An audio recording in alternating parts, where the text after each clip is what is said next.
1980 வந்து அரசோட அங்கீகாரம் கிடைச்சது. முன்னாள் மாவீரர், கடவுளோட சொல்லலாம்.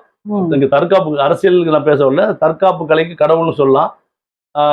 புரட்சி தலைவர் எம்ஜிஆர் அவர்கள் அவருடைய காலத்துல வந்து சிலம்பம் மட்டும் இல்ல, சிலம்பத்துல வரையறுக்கப்பட்ட அத்தனை விளையாட்டுகளும், சிலம்ப விளையாட்டுல மான் கொம்பு செய்யறது, சுருள்வாள் வீசுறது, இன்னும் மிருகங்களை வந்து ஒரு வீரத்தோட தன்னம்பிக்கையா வந்து கையாளக்கூடிய ஒரு புலி சிங்கத்தை வந்து சண்டை செய்யறது, எதிர்கொள்ளக்கூடிய ஒரு ஆக்ரோஷம் வீரத்தை ஊட்டுறது எல்லாமே எம்ஜிஆர் தான்.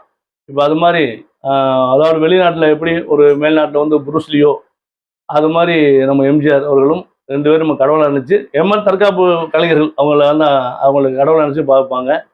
அவங்களே எங்களுக்கு ஒரு ஆசான் தான். அது மாதிரி அந்த காலத்திலோட அந்த சிலம்ப விளையாட்டு கலை அப்படியே கொஞ்சம் கொஞ்சம் மங்கி இருந்தது.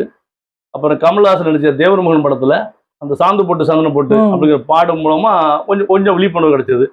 அதுக்கப்புறம் வந்து அந்த அளவுக்குலாம் ஒன்றும் கிடைக்கல.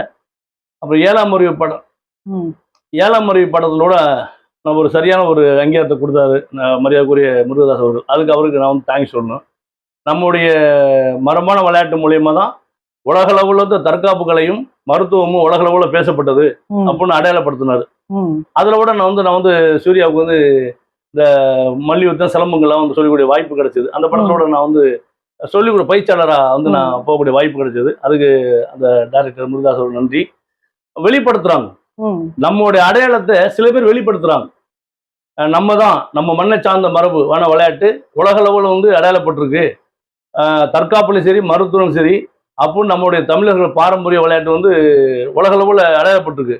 அது அடையாளத்தை இன்னும் கொண்டு வர்றது, எங்களை போல கலைஞர்களை மனமகிழ்ச்சி உண்டாக்குறது யாரு அப்படிங்கிறதா இப்போ இந்த காணொலி மூலமா நம்ம வந்து நம்மளுடைய கோரிக்கையை, நம்ம மனசில் உள்ள ஆதங்கத்தை மட்டும் அல்லாமல் ஒட்டுமொத்த சிலம்ப கலைஞருடைய ஆதங்கத்தை சொல்றதா இந்த காணொலி மூலமா நம்ம வந்து நம்ம பயணம் பண்ண நம்ம வந்திருக்கோம். அரசாங்கம் ரீதியாக நீங்க என்ன கோரிக்கை முன்வைக்கிறீங்க? உங்களுக்கான அங்கீகாரத்தை அரசாங்கம் கொடுத்திருக்குதா? அரசாங்கம் வந்து நாங்க என்னதான் வந்து எங்க சுற்றியும் 10,000 பேர் 20,000 மீட்டிங் போட்டு கூட்டத்தை காமிச்சாலும் அரசாங்கம் இல்லாம எதுவுமே பண்ண முடியாது. இப்ப அரசாங்கம் வந்து ஒரு சில விஷயங்களை வந்து நல்லதா செய்யறாங்க. அதை நல்லதா செய்யும் போது அதை வழிநடத்துறவர்கள் அதை நல்லதா செய்யறாங்களா அப்படிங்கிறது தான் எங்களோட கோரிக்கை.